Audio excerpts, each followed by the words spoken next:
dhaqdhaqaaqyo xal loogu raadinayo xiisada ka taagan beledweyne waxa ay ka socotaa gudaha magaaladaasi.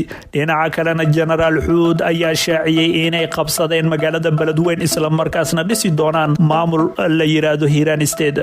wararka aanu ka helayno magaalada beledweyne ee xarunta gobolka Hiiraan ayaa waxa ay ku waramayaan in ay wali jirto xiisad xoogan oo ka taagan magaaladaasi isla markaasna dhanka kale ay socdaan dadaalo ay wadaan odayaal dhaqameedyo oo xal loogu raadinayo arrimaha soo cusboonaaday saacadii aanu ka soo gudubnay.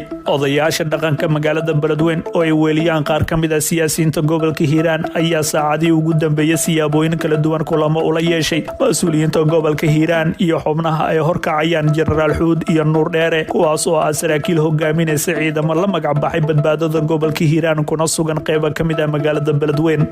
waawaantan ee wadaan odayaashan ayaa waxaa lagu guuleystay in qaar ka mid ah ciidamada badbaadada Hiiraan laga durjiyo goobihii ay xalay qabsadeen sidoo kalena goobahaasi ay haatan ku sugan yihiin ciidamada xoogga dowladda Soomaaliya.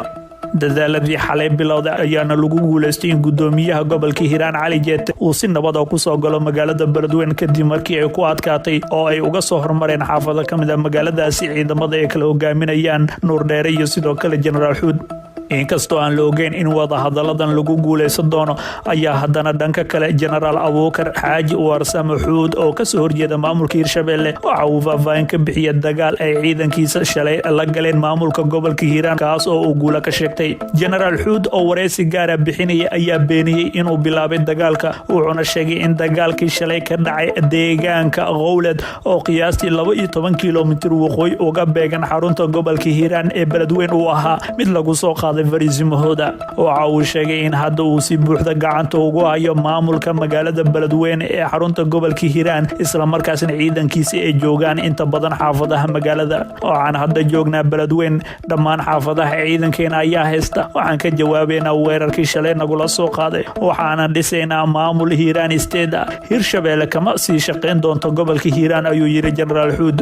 Xuud ayaa sheegay in ujeedkiisu tahay dhismaha maamul goboleed loogu magacaabay Hiiraan oo aysan dooneynin in ay wax la qaybsadaan maamulka haatan jira ee Hiirshabelle ee uu Cali Guudlaawe madaxweynaha ka yahay. Xuud ayaana dowladda federaalka Soomaaliya ku eedeeyay inay diiday in ay wada hadal iyo heshiis la gasho ciidamadiisa sidaa awgeedna ay xoog iyo caburin ku dhistay maamulka haatan ka jira Hiirshabelle. maamul la yiraahdo Hiirshabelle kama jira Hiiraan oo xadhacayo oo dhan oo ay u dhacayaan waa inta sida dowladda federaalka qasabka iyo joogjoogka ah oo ay ku dhistay maamulka Hiirshabelle si aan aqbali karno oo aan yeeli karno ma ahan.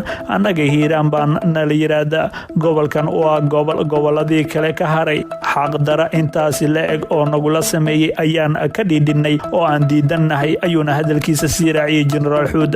Xuud ayaana sheegay in madaxtinimada gobolkaas ay qaateen dad uu sheegay inaysan u dhalan gobolkaas oo ujeedadoodu tahay buu yiri in ay madaxtinimo ku helaan sidaasi. gudoomiyaha gobolka Hiiraan Cali Jeete wuxuu sheegay in dagaalkii shalay dhacay ay iyagu guusha ku raacday isla markaasna ciidamadii ka soo horjeeday ay u carareen dhanka buuraha oo ay joogaan kooxda Al-Shabaab waa sidoo uu tilmaamay waqtigaas. wuxuuna intaas ku daray in beledweyne ay ku soo rogeen bandow isla markaasna howlgallada socda ay sii wadi doonaan balse ila lagu kalsoon yahay ayaa waxa ay sheegeen in bandowgaasi uusan wali dhaqan galin oo xalay ilaa xilli dambaba ay magaaladu ka socdeen mudaharaadyo looga soo horjeeday dagaalkaasi iyo maamulka Hiirshabelle. dhinaca kalena Waare ayaa roob la siiyay talo la xiriirta wasiirada iyo madaxda dowlad goboleedyada ee taabacsan dhanka farmaajo. madaxweynihii hore ee dowlad goboleedka Hiirshabelle Mudane Maxamed Cabdi Waare oo wareysi bixinaya ayaa mar kale weerar afka ku qaaday Maxamed Cabdullaahi Farmaajo isagoona sidoo kale ka hadlay xiisada haatan taagan.